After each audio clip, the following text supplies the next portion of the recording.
Back. అర్జెంటుగా డబ్బులు కావాలంటూ మీ ఫ్రెండ్ మీకు ఈమెయిల్ పంపాడా? ఆపదలో ఉన్నాను ఆదుకోమంటూ స్నేహితుల నుంచి మెయిల్ వచ్చిందా? నిజమేననుకుని వాళ్ళు చెప్పిన అకౌంట్లోకి మీరు డబ్బులు వేసేస్తున్నారా? అయితే మీరు అడ్డంగా మోసపోయినట్లే. హ్యాకర్లు మీపై కన్నేస్తారన్నమాట. మీరు ఏమాత్రం అజాగ్రత్తగా వ్యవహరించినా మీ అకౌంట్లకు చిల్లులు పడటం ఖాయం. మనీ మోసాలతో రెచ్చిపోతున్న హ్యాకర్లపై ఎన్టీవీ స్పెషల్ ఫోకస్.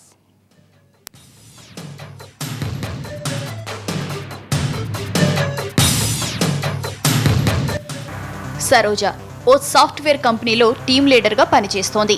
తన మెయిల్ ఐడి నుంచి తన ఫ్రెండ్స్కు తెలిసిన వాళ్లకు అసభ్యకరమైన మెసేజ్లు, ఫోటోలు వెళ్తున్నాయి. వాళ్లు ఫోన్ చేసి ఆమెను నిలదీశారు. తనకేం తెలియదంటూ సరోజ మొత్తుకున్నా వాళ్లు నమ్మలేదు. ఆమెను దోషిగా చూడడంతో డిప్రెషన్లోకి వెళ్లిపోయింది. ఆ మెసేజ్లు పంపుతోంది తాను కాదు అని నిరూపించుకోవడానికి ఆమెకు 2 నెలలు పట్టింది.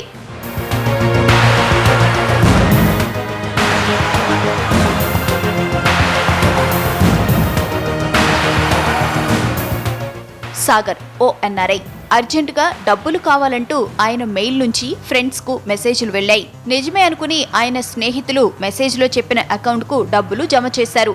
కొన్నాళ్ల తర్వాత తెలిసింది తాము డబ్బులు వేసింది తమ స్నేహితుడికి కాదని, తాము అడ్డంగా మోసపోయామని. ఇదంతా హ్యాకర్ల మాయ. ఏదో ఒక మెయిల్కు మెసేజ్ చేయడం, దాని ద్వారా వాళ్ల పాస్వర్డ్లు దొంగిలించడం వీళ్లకు నెట్తో వచ్చిన విద్య. సెలబ్రిటీలను, మహిళలను టార్గెట్ చేసుకోవడం, వాళ్ల మెయిల్స్ ను హ్యాక్ చేయడం ఇప్పుడు ఎక్కువైపోతోంది. వాళ్ల మెయిల్ ఐడీల నుంచి అందులోని మొత్తం కాంటాక్టులకు అసభ్యకరమైన మెసేజ్లు, ఫోటోలు, వీడియోలను సెండ్ చేసే మాయిగాళ్లు రెచ్చిపోతున్నారు. అమ్మాయిలను అల్లరిపాలు చేసేందుకు ఆకతాయిలు ఇలాంటి పనులే చేస్తే, మరికొందరు ఈజీ మనీ కోసం మెయిల్స్ ను వాడేసుకుంటున్నారు. డబ్బులు అవసరమని, ఇబ్బందుల్లో ఉన్నానని సందేశంతో పాటు బ్యాంక్ అకౌంట్ నెంబర్ పంపడం, ఆ అకౌంట్లోకి వచ్చే సొమ్ముతో ఎంజాయ్ చేయడం. మొదట నైజీరియాలో మొదలైన ఈ హ్యాకింగ్ ఇప్పుడు మన దేశంలోనూ వేగంగా విస్తరిస్తోంది. బెంగళూరు, ఢిల్లీ, ముంబై వంటి మహానగరాల్లో ఇలాంటి నేరాలు ఎక్కువగా జరుగుతున్నాయి. సైబర్ నేరాల నియంత్రణకు పోలీసులు ఎన్ని చర్యలు తీసుకుంటున్నా కొత్త దారుల్లో మోసాలకు పాల్పడుతూనే ఉన్నారు హ్యాకర్లు.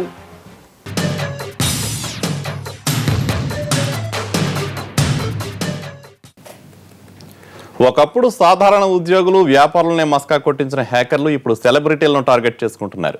పొలిటీషియన్లు, సినిమా హీరోలు ఇలా ఎవరిని వదలటం లేదు. తాజాగా మన రాష్ట్రానికి చెందిన ప్రముఖులు కూడా ఈ హ్యాకింగ్ బారిన పడి ఇబ్బందులు పాలయ్యారు. ఎవరో చేసిన పనికి తాను క్షమాపణ చెప్పుకున్నాడు ఓ టాలీవుడ్ స్టార్.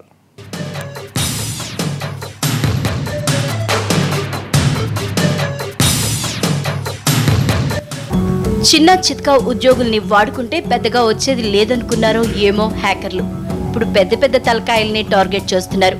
ఇటు ఆకతాయిలు, అటు డబ్బు కోసం వలవేసే గ్యాంగులు ప్రముఖుల్ని లక్ష్యంగా చేసుకుంటున్నారు. ఒకప్పుడు ముంబై, బెంగళూరులో మాత్రమే జరిగే ఈ సైబర్ నేరాలు హైదరాబాద్లోనూ జరుగుతున్నాయి. మన రాజకీయ నాయకులు, సినిమా హీరోలు బాధితులవుతున్నారు.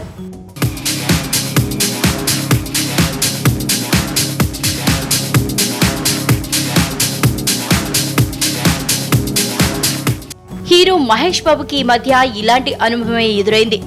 ఎవరో తన ట్విట్టర్ అకౌంట్ లో చొరబడి తన ఫాలోవర్స్ కి వల్గర్ గా ట్వీట్ చేశారు. ఇదంతా తమ స్టార్ మహేష్ చేస్తున్నారా అని ఆశ్చర్యపోయారు ఆయన అభిమానులు. ఈ వ్యవహారంపై తనకు కొన్ని కాల్స్ కూడా వచ్చాయి. దీంతో ప్రిన్స్ వివరణ ఇస్తూ ట్వీట్ చేశారు. ఎవరో తన అకౌంట్ లో నుంచి ఇలాంటి మెసేజ్లు పెడుతున్నారని క్లారిఫై ఇచ్చారు. హ్యాకర్లు చేసిన పనికి తాను సారీ చెప్పుకోవాల్సి వచ్చింది. ఆ వెంటనే తన పాస్వర్డ్ మార్చేసుకున్నారు.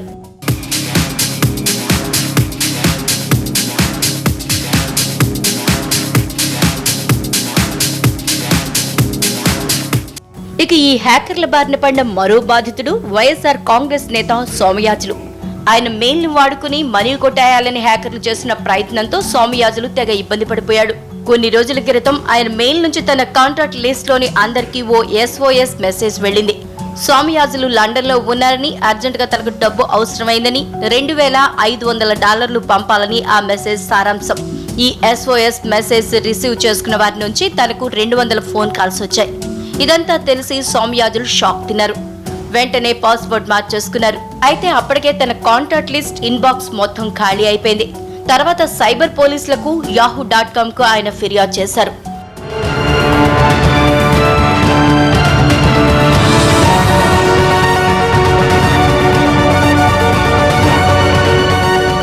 ఇలాంటి ట్విస్టులు మనకు ఎదురవ్వచ్చు, కాబట్టి బీ కేర్ఫుల్. హ్యాకర్ల బారి నుంచి తప్పించుకునేందుకు సైబర్ నిపుణులు కొన్ని సూచనలు చేస్తున్నారు. మన మెయిల్స్ కొచ్చే అనవసరమైన లింకప్లపై క్లిక్ చేయొద్దని సలహా ఇస్తున్నారు. అకౌంట్ రిజిస్టర్ చేసుకునేటప్పుడు మన వివరాల విషయంలో జాగ్రత్తగా ఉండాలి. ఆపరేటింగ్ సిస్టమ్ ను ఎప్పటికప్పుడు అప్డేట్ చేసుకుంటూ ఉండాలి. రెగ్యులర్ గా ఫైల్ వాల్స్ ను అప్డేట్ చేసుకుంటూ ఉండాలని సూచిస్తున్నారు ఎక్స్పర్ట్స్.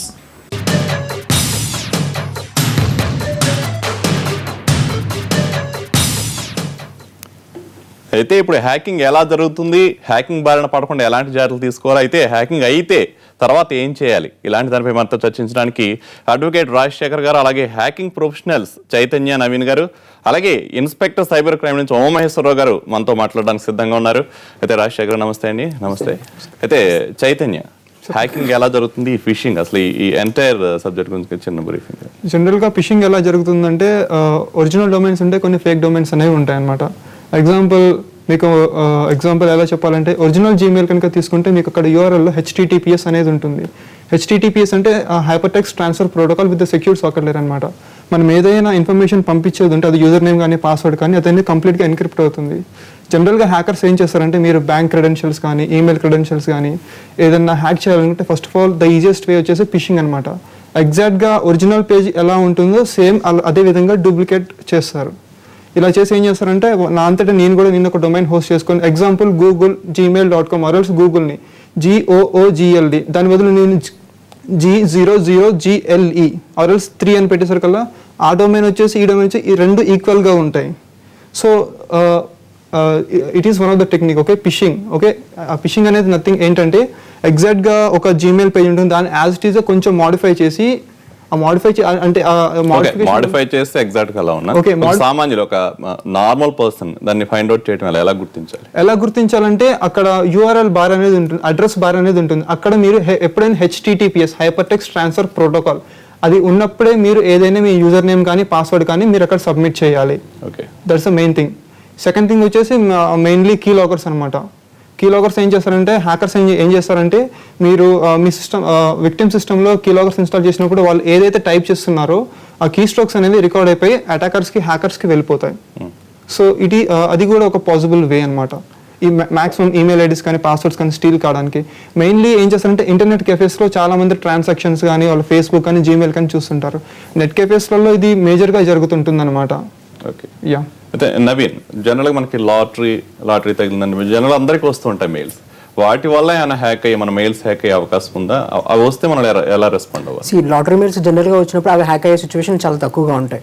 సో లాటరీలో ఏంటంటే మీరు డబ్బులు పంపిస్తారనే దాన్ని చూస్తారు కాబట్టి హ్యాకింగ్ అనేది చాలా తక్కువగా జరుగుతుంది లాటరీలో. సో ఎప్పుడైతే మీరు మనీ పంపించారంటే మీరు విక్టిమ్ అయిపోతారనమాట. మీ మనీ పోతాయి తప్ప మీకు లాటరీ నుంచి మీకు ఏమీ రావు. సో లాటరీ ఆ మెయిల్ ద్వారా మనకి ఎటువంటి నష్టం మీకు జరగదు.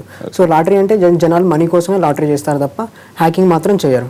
ఓకే, అదే అడ్వకేట్గా మీరు చెప్పండి అసలు రాజశేఖర్ గారు, ఇలా హ్యాక్ జరిగి లేకపోతే మన అకౌంట్లో మనీ పోయినప్పుడు కానీ ఎలాంటి లాస్ ఉన్నాయి, దానికి ఎలాంటి యాక్ట్ల ద్వారా మీరు అప్రోచ్ అవ్వచ్చు? యాజ్ అండ్ టుడే ఇప్పుడు ప్రత్యేకమైనటువంటి చట్టాలు ఏమి ఇంకా తీసుకురాలేదండి. టెక్నాలజీ డెవలప్ అవుతుంది కానీ దానికి సంబంధించిన లాస్ ఇంకా యాజ్ అండ్ టుడే ఆ అప్రోచ్ రీచ్ కాలేకపోయినాయి. ఎలాంటి ఐటీ యాక్ట్ ఉంది, దాంట్లో అమెండ్మెంట్స్ వచ్చినాయి హ్యాకింగ్ మీద ఉన్నా కూడా. ఈ జనరల్గా ఇప్పుడు ఇందాక మీరు ఈమెయిల్ గురించి డిస్కస్ చేశారు. ఒక పర్సన్ ఈమెయిల్ పంపించి డిసీవ్ చేసి ఆయన ఇన్ఫర్మేషన్ తీసుకుంటున్నాడు. ఓకే, ఇట్లాంటి సందర్భంలో తీసుకున్న దానికి ఏ విధంగా కేసు పెడతాడు? సో నెక్స్ట్ దానికి ఒక జనరల్ అప్రోచ్, అది అసలు పడుతున్న ఆ జనరల్ ఇన్ఫర్మేషన్ పంపించడమే తప్పు. సో ఇలా పబ్లిక్ని డిసీవ్ చేస్తున్న దానికి దానికి ప్రత్యేకంగా రెగ్యులేటరీ గైడ్లైన్స్ కానీ లేకుంటే ఒక ఇమీడియట్గా పోలీస్ని అప్రోచ్ అయ్యి ఇట్లాంటి మెయిల్స్ వస్తున్నాయి, ఇట్లాంటి మెయిల్స్ ఆపడానికి నెక్స్ట్ చర్య కానీ ఇంకా జరగలేదు దానికి జనరల్గా customary IPC provisions IT act కింద హ్యాకర్స్కి పనిష్మెంట్ ఉంది. But unless it is proving very difficulty. ఆబ్వియస్గా మన సైబర్ క్రిమినల్ ఇన్వెస్టిగేటింగ్ ఆఫీసర్ ఆన్లైన్లో ఉన్నారు కదా, there are so many difficulties they are facing in the. Okay, Umamaheswararao గారు. Good afternoon. ఉమామహేశ్వరరావు గారు, మీరు చెప్పండి అసలు ఎలాంటి కేసులు ఎన్ని పెరుగుతున్నాయి, ఎలా వస్తున్నాయి, దీనికి ఎవరైనా అప్రోచ్ అయినప్పుడు హ్యాక్ అవుతుంది లేకపోతే మోసపోయామని అప్రోచ్ అయినప్పుడు మీరు ఎలా చేస్తున్నారు, ఎలా రెస్పాండ్ అవుతున్నారు? నేను గత 4 సంవత్సరాల నుంచి హైదరాబాద్ నగరం సైబర్ క్రైమ్ పోలీస్ స్టేషన్కి ఇన్ఛార్జిగా ఉన్నానండి. ఇప్పుడు కూడా చేస్తూనే ఉన్నాం. ఇప్పుడు మీరు చెప్పిన అబ్బాయి చైతన్య కానీ వకీల్ గారు కానీ చెప్పినవన్నీ కూడా వాస్తవం. అంటే దానికి నేను ఇప్పుడు స్పష్టమైన తెలుగులో మీకు నేను చెప్తున్నానండి. ఇప్పుడు హ్యాకింగ్, ఇందులో రకరకాల వివిధ రకాలైన నేరాలు, సైబర్ నేరాలు అంటే ఇప్పుడు హ్యాకింగ్ ఒక నేరం. ఇప్పుడు ఆ అబ్బాయి హ్యాకింగ్ని ఉపయోగించి ఎక్కువ హ్యాకింగ్లో పర్సనల్ డేటా దొంగతనం చేయడం, లేదు వాళ్ళ యొక్క బ్యాంక్ అంటే ఆర్థిక లావాదేవీలకు సంబంధించిన విధానం అంటే ఆర్థిక వాళ్ళ యొక్క క్రెడిట్ కార్డులు కానీ డెబిట్ కార్డులు కానీ యొక్క డేటాని తస్కరించడం. ఇప్పుడు చైతన్య చెప్పినట్టుగా కీలాగర్స్ అనేది అంటే ఏంటంటే అది ఒక సాఫ్ట్వేర్ని ముందుగానే ఇన్స్టాల్ చేస్తారు మీ యొక్క కంప్యూటర్లో. ఇది ఎక్కువ ఎట్లవుతాయి, మీకు ఒక మెయిల్ వస్తుంది ఒక లింక్తో, ఈ ఒక అమ్మాయి పేరుతోనో లేదంటే ఏదో ఒక ఇంట్రెస్ట్ టాపిక్తో ఒక మెయిల్ వస్తుంది. మీరు ఎప్పుడైతే ఆ లింక్ క్లిక్ చేశారో ఆటోమేటిక్గా కీలాగర్స్ ఇన్స్టాల్ అవుతాయి. ఇవి చాలా తక్కువ, మన పర్సనల్ కంప్యూటర్స్కి తక్కువ అవుతాయి. అంటే ఈ కంప్యూటర్ లిటరేట్స్ అంటే కంప్యూటర్ మీద కొంచెం కొద్ది స్థాయి పరిజ్ఞానం ఉన్న ఎవరు కూడా ఈ కాలంలో ఎవరు వాటిని ఓపెన్ చేయట్లేదు. కానీ ఎక్కువ మంది ఇప్పుడు మనకి ఇంటర్నెట్ వాడకం భారతదేశంలో చాలా ఎక్కువగా పెరుగుతుంది కాబట్టి, అత్యంత వేగంగా విస్తృతుంది కాబట్టి ఇంటర్నెట్ వాడకం, ముఖ్యంగా మన ఆంధ్రప్రదేశ్లో గ్రామీణ యువత వీళ్ళంతా కూడా దీనికి వాడుతున్నారు కాబట్టి వాళ్ళకి బేసిక్ రక్షణ సౌకర్యాలు అంటే ప్రాథమిక రక్షణ ఎలాంటి ప్రికాషన్స్ ఎట్లాంటి తీసుకోవాలని తెలియదు కాబట్టి చాలామంది ఆంధ్రప్రదేశ్లోనే ఈ నైజీరియన్ ఫ్రాడ్స్ కానీ కంప్యూటర్ సంబంధించిన నేర మోసగాళ్ళ బారిన పడుతున్నారనమాట. సో ముఖ్యంగా ఇట్లాంటిది మీకు క్లాసిఫై చేయాలంటే నేరాల గురించి మొట్టమొదటి బాధితులు అంటే సోషల్ మీడియా. నేను మీకు ఆర్థికంగా ముందు first social credit cards and debit cards and online bank మోసాల గురించి చెప్తాను. తర్వాత స్టీలింగ్ ఆఫ్ పాస్వర్డ్స్ అంటే పర్సనల్ డేటా గురించి చెప్తాను. అట్లే సోషల్ మీడియా, ఇప్పుడు ఈ మధ్యకాలంలో చాలా మట్టుకి ఈ సోషల్ మీడియాలో ర్యాంపంట్ క్రైమ్ అంటే నేరాల నమోదు ముఖ్యంగా ఫేస్బుక్కి సంబంధించి చాలా ఎక్కువగా ఉంది. ముందు మనం తీసుకుంటే క్రెడిట్ కార్డులు డెబిట్ కార్డులకు సంబంధించిన విషయాలు మనం తీసుకుంటే ప్రతి బ్యాంకు కూడా చాలా వాళ్ళ కస్టమర్స్ అకౌంట్స్ ఉన్న ప్రతి కస్టమర్ని కూడా ఇన్సిస్ట్ చేసి, అంటే డెబిట్ కార్డ్స్ అయితే చాలామంది తీసుకుంటారు, క్రెడిట్ కార్డ్స్ కూడా తీసుకుంటారు. ఈ క్రెడిట్ కార్డ్స్ డెబిట్ కార్డ్స్ ఉపయోగించి చాలా చోట్ల అంటే షాపింగ్కి కొన్ని ఈ ఆన్లైన్ షాపింగ్కి చాలా చోట్ల మీ పాస్వర్డ్ అవసరం లేదు. సో మీ యొక్క 14 డిజిట్స్ ఆ నెంబర్ సివివి నెంబర్ తెలిస్తే సరిపోద్ది, లేదా మీకు కార్డు ఫిజికల్గా దొరికినా సరిపోతుంది. సో దీంట్లో ఏం చేస్తున్నారు అంటే ఇప్పుడు ఈ మధ్య రీసెంట్ ట్రెండ్ ఈ క్రైమ్ అంటే ఏంటంటే కీలాగర్స్ ద్వారా తీసుకున్న ఇన్ఫర్మేషన్తో ఉపయోగించి అబ్రాడ్ అంటే మన దేశం అవతల వైపు కూడా హ్యాకర్స్ అంతా ఇన్ఫర్మేషన్ మన దగ్గర చాలా కలెక్ట్ చేసుకొని మన స్థానిక దొంగలు అంటే స్థానికంగా కూడా వీళ్ళంతా కంప్యూటర్లో కలుసుకుంటారు. ఈ కంప్యూటర్ గ్రూపులు ఉంటాయి, ఏఓఎల్ అని యాహూ గ్రూప్స్ అని, గ్రూపుల్లో అంతా వాళ్ళంతా ఆన్లైన్లో చాటింగ్ చేసుకుంటూ ఒకరికొకరు పరిచయం చేసుకుంటారు. పరిచయం చేసుకుని వీళ్ళు ఎట్లా తస్కరించిన ఇన్ఫర్మేషన్ అంతా కూడా లోకల్ పీపుల్కి షేర్ చేస్తారు. అంటే ఇక్కడ లోకల్గా ఉన్న ఈ మోసగాళ్ళకి అంటే వాళ్ళతో చేతులు కలిపే వాళ్ళకి వాటిని షేర్ చేసుకుంటారు. షేర్ చేసుకుని ఆ ఇన్ఫర్మేషన్ వాళ్ళు ఉపయోగించుకొని డూప్లికేట్ క్రెడిట్ కార్డులు అంటే క్లోనింగ్ క్రెడిట్ కార్డులు తయారు చేస్తారు, డెబిట్ కార్డులు తయారు చేసి షాపింగ్ చేస్తారు. అదొక మార్గం. ఆ డేటా ఇక్కడ కూడా ఎలా తీసుకుంటారంటే పెట్రోల్ బంకుల్లో కానీ షాపుల్లో కానీ డికోడర్స్ అని చెప్పి చైనా నుంచి తెప్పిస్తారు. చిన్న ఒక పరికరం ఉంటుంది. మీరు పెట్రోల్ బంక్ వెళ్ళినప్పుడు ఆ క్రెడిట్ కార్డు కానీ డెబిట్ కార్డు కానీ పెట్రోల్ స్వైప్ చేయడానికి ఇచ్చేటప్పుడు మీరు అప్రమత్తంగా ఉండాలి. ఆ తీసుకునే పెట్రోల్ బాయ్ ఆ క్రెడిట్ కార్డుని ఎట్లా యూజ్ చేస్తుండో ప్రాపర్గా దాన్ని స్వైప్ చేస్తుండో లేదని, లేదా డికోడర్ దగ్గర ఎట్లా పెట్టుకుంటే ఆ మ్యాగ్నెటిక్ స్ట్రైప్స్ ద్వారా దాని యొక్క డేటా అందులోకి అంతా డికోడ్ అవుతుంది. డికోడ్ అయితే వాళ్ళ కంప్యూటర్లోకి తీసుకునేదంతా ఈ యొక్క సమాచారాన్ని ఉపయోగించి డెబిట్ కార్డులు క్రెడిట్ కార్డులు క్లోనింగ్ కార్డులు తయారు చేసుకుని లక్షల రూపాయలు వాళ్ళు షాపింగ్ చేస్తారు. ఇందులో చాలా మొత్తం ఏం చేస్తారంటే విదేశాల్లో కూడా చేస్తారు. విదేశాల్లో చేసినప్పుడు మనకి ఐపీ అడ్రస్లు అంటే ఇంటర్నెట్ ప్రోటోకాల్ అడ్రస్లు, మనకు ఫోన్కి ఐఎంఈఐ నెంబర్ ఎట్లుంటుందో ప్రతి కంప్యూటర్కి కూడా ప్రోటోకాల్ అంటే ప్రతి ఇంటర్నెట్ కనెక్షన్ పెడితే దానికి ఒక ప్రోటోకాల్ అడ్రస్ ఇస్తారు. దానికి ఆ అడ్రస్ని బేస్ చేసుకొని మేము అట్లా ట్రాక్ చేస్తాం. కానీ ఇటువంటి నేరాల్లో ఏం జరుగుతుంది, ఈ హ్యాకర్స్ అంతా కూడా చాలా చాలా చాలా ప్రొఫెషనల్స్ అంటే అత్యంత నిపుణత గల వ్యక్తులు ఉంటారు. వీళ్ళంతా కూడా దేశం అవతల వైపు కూర్చుంటారు. వాళ్ళంతా ఇన్ఫర్మేషన్ అంతా తీసుకొని మన దగ్గర ఉన్న మన దేశంలో ఉన్న ఈ లోకల్ స్థానిక మోసగాళ్ళకిస్తారు. సో ఈ క్రైమ్ అంతా చాలా ఆర్గనైజింగ్గా జరుగుతుంది. సో క్రెడిట్ కార్డులు డెబిట్ కార్డుల మోసాలను నిర్మూలించాలంటే ఒకటే ఏంటంటే ఎప్పుడు కూడా కస్టమర్ అంటే ఖాతాదారుడు అంటే మా దృష్టిలో ఫిర్యాదుదారుడు చాలా చాలా అప్రమత్తంగా ఉండాలి. మీరు యొక్క క్రెడిట్ కార్డు కానీ డెబిట్ కార్డు కానీ ఉపయోగించేటప్పుడు సపోజ్కి అంటే ఉదాహరణకి మీరు ఒక బట్టల షాప్కి వెళ్ళారు, పెద్ద షాపింగ్ మాల్స్కి వెళ్ళారు, స్వైప్ చేసేటప్పుడు మీరు చూసుకోవాలి ప్రాపర్గా మిషన్లో స్వైప్ చేస్తుందా లేదా అబ్బాయి సస్పిషియస్గా ఉన్నాడా, డికోడర్ ఏదైనా యూజ్ చేయడానికి ప్రయత్నిస్తున్నాడా, మీరు అప్రమత్తంగా మీ కార్డు ఎట్లా స్వైప్ చేస్తుందో చూడడానికి ప్రయత్నిస్తే ఆటోమేటిక్గా ఆ షాప్ కీపర్ కానీ లేదంటే పెట్రోల్ బంక్ సెల్లర్ కానీ వారు ఎవరైనా అట్లాంటి దొంగలు అట్లాంటి మోసగాళ్ళు ఉంటే వాళ్ళు ఆటోమేటిక్గా వాళ్ళు ఏం చేస్తారంటే భయపడతారు, ఓహో ఈ యొక్క ఖాతాదారుడు, ఈ ఫిర్యాదుదారుడు చాలా అప్రమత్తంగా ఉన్నాడని. ఈ క్రైమ్ నిరోధించడానికి ఇది ఒక మార్గం. చాలామంది ఏటీఎం కార్డుల్లో, ఏటీఎం సెంటర్లో కూడా షోల్డరింగ్ అని చేస్తారంటే మీరు క్రెడిట్ కార్డు మీరు డబ్బులు తీసుకునేటప్పుడు మీ వెనక అంటే ఒక పొడుగున్న వ్యక్తి నిలబెడతారు, మీ యొక్క యూజర్ ఐడి పిన్ నెంబర్ తీసేసుకుంటారు. పిన్ నెంబర్ తీసుకోగానే బ్యాంకుకి ఫోన్ చేసి కస్టమర్లాగా మాట్లాడుతూ మీ యొక్క 14 డిజిట్ నెంబర్ తీసుకుని ఆన్లైన్లో షాపింగ్ చేస్తారు. అదొక విధం ఆ క్రెడిట్ కార్డ్స్లో. సో మీరు ఏటీఎం కార్డు నుంచి డబ్బులు తీసుకునేటప్పుడు మీ వెనకాతల ముందు ఎవరున్నారు ఏంటి అనేది చాలా స్పష్టంగా అంటే జాగ్రత్తగా ఉండాలి. అదొక ఈ క్రెడిట్ కార్డు మోసాన్ని నిరోధించడానికి అదొక మార్గం. అట్లా ఆన్లైన్లో మ్యాక్సిమం ఎక్కువ సమయంలో మీరు ట్రస్టెడ్ వెబ్సైట్స్ అంటే ఇప్పుడు ఐఆర్సిటీసీ ఉండే మన రైల్వే వెబ్సైట్లు, ఇంపార్టెంట్ బాగా ట్రస్టెడ్ ఫెమిలియర్ బాగా ముఖ్యమైన వెబ్సైట్లోనే మీ యొక్క ఈ ఆర్థిక సమాచారాన్ని షేర్ చేసుకుని వీటిలో మీరు టికెట్లు కొనాలి. కొత్త వెబ్సైట్లు ఇవాళ రేపు స్మార్ట్ ఫోన్స్లో అప్లికేషన్ డౌన్లోడ్ చేసుకోవడానికి, తర్వాత వేరే ఈ పూర్ణ వీడియోగ్రఫీలకి చేసుకోవడానికి కూడా క్రెడిట్ కార్డుల నుంచి మీరు డబ్బులు పే చేస్తుంటారు.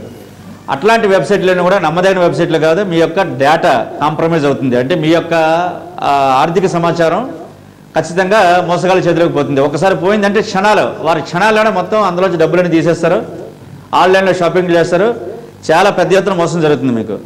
సో ట్రస్టెడ్ వెబ్సైట్స్ తప్పించి కొత్త వెబ్సైట్లలోనూ వీటిల్లో కూడా మీ ఆర్థిక లావాదేవీలో కూడా ఎట్టి పరిస్థితులు చేయొద్దు వీటిలో ఉపయోగించి.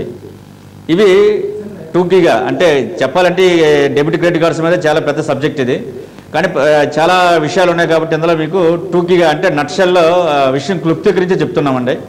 ఇది ఒక రకమైన క్రైమ్. ఇది కాకుండా ముఖ్యంగా అమ్మాయిలకు సంబంధించి సోషల్ మీడియాలో ఈ గత 4 సంవత్సరాల్లో అంటే గత 2 సంవత్సరాల్లో ఫేస్బుక్ అనే ఈ సోషల్ నెట్వర్కింగ్ వెబ్సైట్లో ఎంత క్రైమ్ పెరిగిపోయిందంటే ముఖ్యంగా ఇంజనీరింగ్ పిల్లలు, డిగ్రీ పిల్లలు, రకరకాల వ్యక్తిత్వాలు అమ్మాయిలతో. ఎందుకంటే తల్లిదండ్రులకి చాలా ఇలిటరేట్, చాలామంది తల్లిదండ్రులు బాగా ఉన్నతమైన విద్య చదువుకున్నా సరే కంప్యూటర్లో లిటరసీ అంటే కంప్యూటర్ జ్ఞానం లేకపోవడం వల్ల పిల్లల మీద సరిగ్గా వాళ్ళు మోనిటరింగ్ అంటే సరిగ్గా వాళ్ళ దగ్గరుండి వాళ్ళ పరిశీలించకపోవడం వల్ల చాలా చాలా చాలా నేరాలు. ఎట్లా ఫేస్బుక్లో అమ్మాయిలకు వ్యతిరేకంగా అమ్మాయిలు అసభ్యకరమైన మెసేజ్లు, అబ్బాయిలకు వ్యతిరేకంగా అమ్మాయి తన పాత గర్ల్ ఫ్రెండ్ అయ్యి లేదా కొత్తగా తిరుగుతుందనో లేదంటే ఎట్లా అంటే సమాజంలో సరిగ్గా ఆడపిల్లని అర్థం చేసుకోలేని ఇమ్మెచ్యూరిటీ అంటే ఇక అసహజత్వం ఈ ముఖ్యంగా డిగ్రీ ఇంజనీరింగ్ స్థాయి పిల్లల్లో బాగా జరుగుతుంటాయండి. సో వాళ్ళందరికీ ఒకటే ఏంటంటే మన విజ్ఞప్తి మీడియా ద్వారా విజ్ఞప్తి ఏంటంటే ముఖ్యంగా యూత్, ఈ కాలేజీ యూత్కి ఫేస్బుక్లో మీరు ఎట్టి పరిస్థితుల్లో మీ వ్యక్తిగత సమాచారాన్ని ఎప్పుడు షేర్ చేసుకోకండి, మీ వ్యక్తిగత ఫోటోలను ఎప్పుడు కూడా పెట్టకండి. మీ యొక్క చాలాసార్లు చాలా వైపు మీ డాటా అంటే మీ ఆ ఫోటోలు మీ యొక్క స్నేహితులే తీసుకొని మిస్యూజ్ చేస్తారు. సో ఈ సోషల్ నెట్వర్కింగ్ వెబ్సైట్లలో మీరు మెంబర్లు అయినప్పుడు దాని యొక్క గైడ్లైన్స్ పూర్తి స్థాయిలో చదివి అర్థం చేసుకోండి. ఈ ఫేస్బుక్లో యూత్కి అంటే ముఖ్యంగా యూత్కి మనం చెప్పేది ఏంటంటే యువతకి వాళ్ళు ఏదో మెసేజే కదా పెడుతున్నాం, మాకేం కాదులే, ఏమవుద్దులే, పట్టుకోలేరులే అనే దాంతో ప్రతిరోజు 5 నుంచి 10 మనకి ఫిర్యాదులు వస్తున్నాయి. దాని చాలా చట్ట ప్రకారం చాలా నేరం. ఈ మధ్య నిర్భయ చట్టం కింద 354 క్లాస్ C కింద కూడా దాన్ని ఇప్పుడు నేరం అంటే అసభ్యకరంగా వాళ్ళ గురించి రాసినా పంపించినా కూడా ఈవెన్ ఐపీసీ కింద కూడా మనం కేసులు రిజిస్టర్ చేస్తాం. 3 సంవత్సరాల దాకా జైలు శిక్ష ఉంది. ఐటీ యాక్ట్లో కూడా 66A ఉంది. అసభ్యకరమైతే ఇక దానికంటే తీవ్రమైన ఇవి కూడా ఉన్నాయి. సో ఈ సోషల్ నెట్వర్కింగ్ మీడియాలో ఈ వెబ్సైట్లో ఉండేటప్పుడు చాలా జాగ్రత్తతో మీరు ఉపయోగించుకోవాలి. ఓకే అండి. ఓమహేశ్వర గారు, చైతన్య మీరు చెప్పండి. అయితే హ్యాక్ జరగడం ఎన్ని రకాలుగా జరుగుతుంది అనేది ఆయన చెప్పుకుంటూ వచ్చారు. ఒకవేళ జరిగితే ఇప్పుడు ఏంటంటే కంప్యూటర్ నాలెడ్జ్ లేని చాలామంది ఆన్లైన్ బ్యాంకింగ్ చేస్తున్నారు, క్రెడిట్ కార్డ్స్ వాడుతున్నారు, అన్నీ చేస్తున్నారు. హ్యాక్ అయినట్టు వాళ్ళు ఎలా గుర్తించాలంటారు? హ్యాక్ అయినప్పుడు మీకు ఏమవుతుందంటే ఎగ్జాంపుల్ మనం జీమెయిల్ లాగిన్ తీసుకుందాం. ఇప్పుడు లేటెస్ట్గా జీమెయిల్ ఏమొచ్చిందంటే ఎగ్జాంపుల్ మీరు మీ పాత పాస్వర్డ్ వచ్చేసి మీ మొబైల్ నెంబర్ పెట్టుకున్నారు అనుకుందాం. సో ఒకవేళ ఎగ్జాంపుల్ మీరు అది కాకుండా వేరే ఏదైనా మీరు పాత పాస్వర్డ్ కనుక ఎంటర్ చేసినట్లయితే మీకు వెంటనే జీమెయిల్ చెప్తుంది your password has been resetted some 2 to 3 days back. అప్పుడు మీకు ఏమవుతుందంటే అప్పుడు మీరు ఎలా రీసెర్చ్ చేసుకోవాలనుకుంటే మీరు లాస్ట్ 5 ఈమెయిల్ ఐడీస్ ఎవరెవరికి పంపారు, లాస్ట్ బ్రౌజర్ లొకేషన్, ఇంకా ఆ వ్యక్తి హ్యాక్ చేసిన అతని ఐపీ అడ్రస్ తెలుసుకోవాలనుకుంటే జీమెయిల్లో రైట్ సైడ్ ఎక్స్ట్రీమ్ కార్నర్లో లాస్ట్ అకౌంట్ లాగిన్ డీటెయిల్స్ అనేది ఉంటుందన్నమాట. అక్కడ మీరు క్లిక్ చేసినట్లయితే IP address and geo location అనేది మనకు కనిపిస్తుంది. It is one way. ఇప్పుడు మనం జీమెయిల్ని ఎలా ప్రొటెక్ట్ చేసుకోవాలనుకుంటే ప్రజెంట్ ప్రతి ఈమెయిల్ ఏదైనా email either it may be Gmail Facebook or else Hotmail step 2 verification అని కొత్త టెక్నాలజీని ఇంట్రడ్యూస్ చేశారు. స్టెప్ 2 వెరిఫికేషన్ వచ్చేసి ఏంటంటే మీరు కనుక మీ ఈమెయిల్ ఐడి అండ్ మీ పాస్వర్డ్ ప్రొవైడ్ చేసినా కానీ వెదర్ యువర్ వ్యాలిడ్ యూజర్ అని తెలుసుకోవడానికి జీమెయిల్ సర్వర్ ఏం చేస్తుందంటే మీ మొబైల్ ఫోన్కి ఒక 6 డిజిట్ నెంబర్ అనేది పంపిస్తుంది. మీరు ఆ 6 డిజిట్ నెంబర్ ఎంటర్ చేస్తేనే మీరు మీ మెయిల్ని యాక్సెస్ చేసుకోగలుగుతారు. Unless else if you don't provide that particular 6 digit pin you can't do anything. Okay అండి, అయితే ఇప్పుడు సాఫ్ట్వేర్ ప్రొఫెషనల్స్ సైతం ఇలాంటి మోసాల బారిన పడుతున్నారు. ఎందుకు ఇలా జరుగుతుందంటే అలాగే హ్యాకింగ్లో కూడా స్పెషల్ ట్రైనింగ్ ఇస్తున్నారు. అది దేనికి అక్కడ ఎక్కడ ఉపయోగిస్తుంటారు? సాఫ్ట్వేర్ ప్రొఫెషనల్స్ ఎందుకంటే కొటేషన్ ఉందండి, there is no patch for stupidity అనమాట. ఎగ్జాంపుల్ ప్రతి మనిషికి ఒక వీక్నెస్ అనేది ఉంటుంది. ఎగ్జాంపుల్ పాన్ అనేది అనుకున్నారు. మాక్సిమం ఇప్పుడు యూత్ కానీ ప్రొఫెషనల్స్ కానీ మామూలుగా ఫ్లర్ట్ సైట్ కానీ ఇలాంటి డేటింగ్ వెబ్సైట్స్లో వాళ్ళు మాక్సిమం రిజిస్టర్ అవుతారు.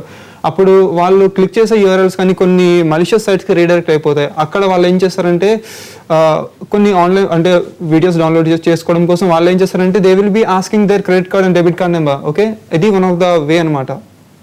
ఓకే యా, ఓకే అండి, థ్యాంక్ యూ అండి. Thank you Rajasekhar garu, thank you Chaitanya, Naveen. Thank you అండి ఉమామహేశ్వరరావు గారు, చాలా విలువైన సమాచారం అందించారు. ఇది క్రెడిట్ కార్డ్స్ కానీ ఆన్లైన్ బ్యాంకింగ్ కానీ మెయిల్స్ కానీ ఏ విధంగా హ్యాక్ అవుతున్నాయో మనం తెలుసుకున్నాం. ఇది ఇవాళ స్పెషల్ డిస్కషన్. నమస్తే.